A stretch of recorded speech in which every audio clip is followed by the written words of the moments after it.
Bueno, y si todo eso se debe analizar desde la óptica de la salud, no es menor lo que se debe hacer desde el ámbito de la seguridad, porque todo esto tiene relación con otro tema, que es cómo combatir el fenómeno del narcotráfico. Bueno, Jorge, y mucho de ello depende de que se resuelva en el Congreso en el tema de la justicia militar. Lo cierto es que la iniciativa de reforma a la justicia militar enviada por el presidente Calderón cumple con los requisitos necesarios para equilibrar las exigencias militares respecto a contar con mecanismos que le permitan mantener la disciplina y el orden en la institución, con los espacios que debe tener la sociedad civil para castigar delitos que no tienen relación alguna con las actividades militares. La desaparición forzada de personas, la tortura y la violación, cuando sean cometidos por elementos militares, serán juzgados por tribunales civiles.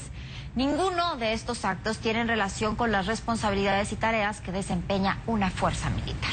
Y tampoco puede ser aceptable que haya personal que argumente recurrir a una suerte de obediencia debida para ejecutar acciones a todas luces ilegales y violatorias de los más elementales derechos humanos. Bueno, y sin embargo, hay quienes consideran que el fuero militar se debería mantener solo para delitos solamente relacionados con esa actividad, como actos de indisciplina, traición, rebelión o deserción.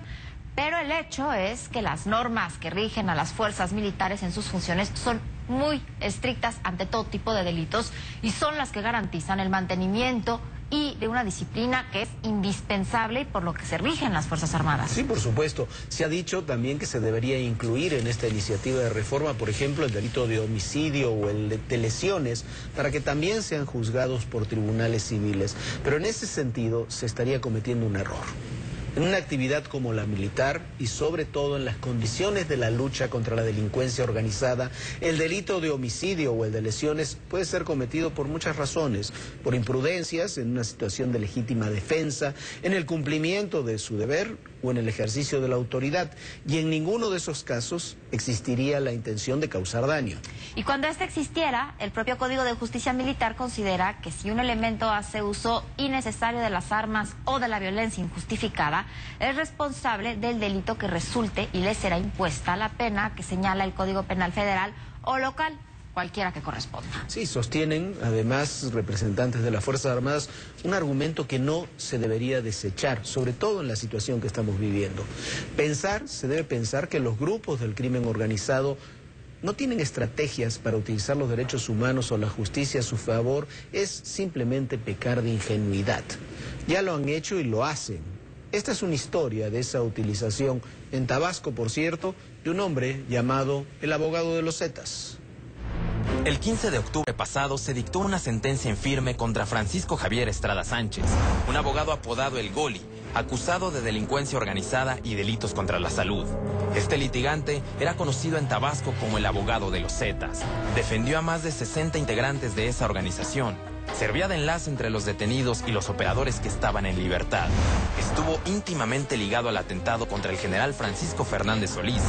Era parte de una extensa red de policías y mandos de seguridad locales que trabajaban para el crimen organizado y había construido, además, una estructura legal de apoyo a estos grupos con su propia familia que incluía desde el apoyo en trabajos periodísticos de una de sus hermanas hasta un despacho jurídico en donde trabajaba otro de sus hermanos y un grupo de derechos humanos formado por familiares de narcotraficantes detenidos.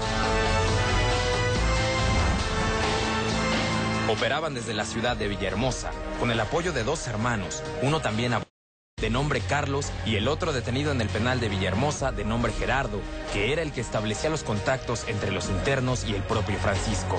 Otra hermana, Cristian, era reportera de un periódico local y está acusada de colaborar con sus hermanos, presentándose en los lugares donde eran detenidos o se habían realizado acciones de los Zetas para tomar fotos, sustraer documentos y transmitir información a sus hermanos. Quizá el capítulo más delicado de esta red es la relación que existía entre el abogado y la llamada Hermandad, un grupo de mandos policiales locales que organizaron el atentado contra el general Francisco Fernández Solís en cuanto este fue designado secretario de Seguridad Pública de Tabasco. 3 personajes eran centrales en la hermandad.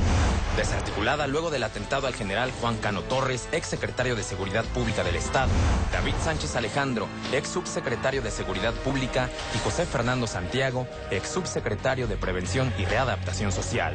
Los 3 fueron detenidos en marzo de 2007, acusados de colaborar en ese atentado. Desde el 2006 hasta el 2009, cuando fue detenido, el despacho de Estrada Sánchez había defendido a más de 60 integrantes de los Zetas. Hay un caso particularmente delicado por las implicaciones que tiene y por su relación con otras investigaciones en curso. El 8 de abril de 2008 fue detenido en Guatemala Daniel Pérez Rojas, supuestamente jefe de los Zetas en ese país.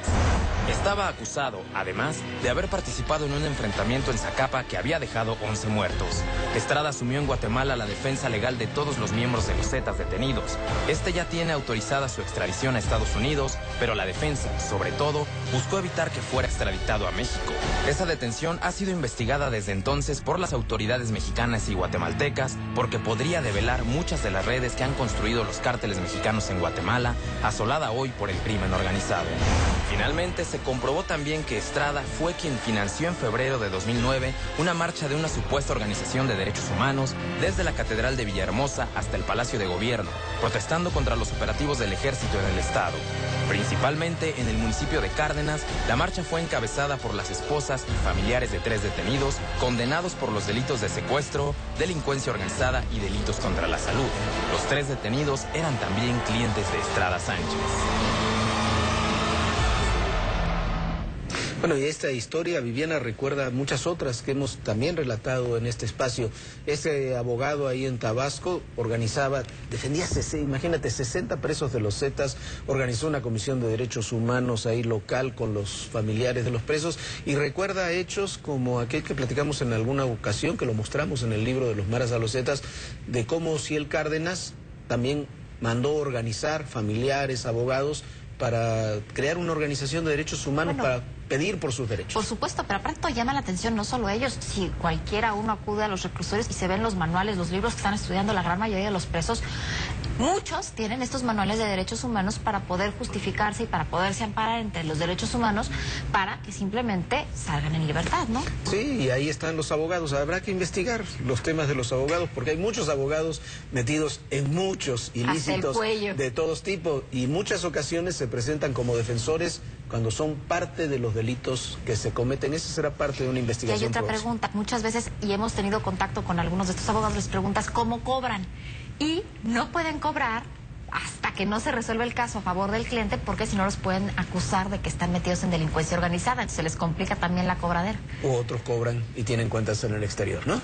No, pero la reforma impulsada a la justicia militar es correcta e involucra los delitos que de ninguna forma pueden ser parte de la actividad militar en sí.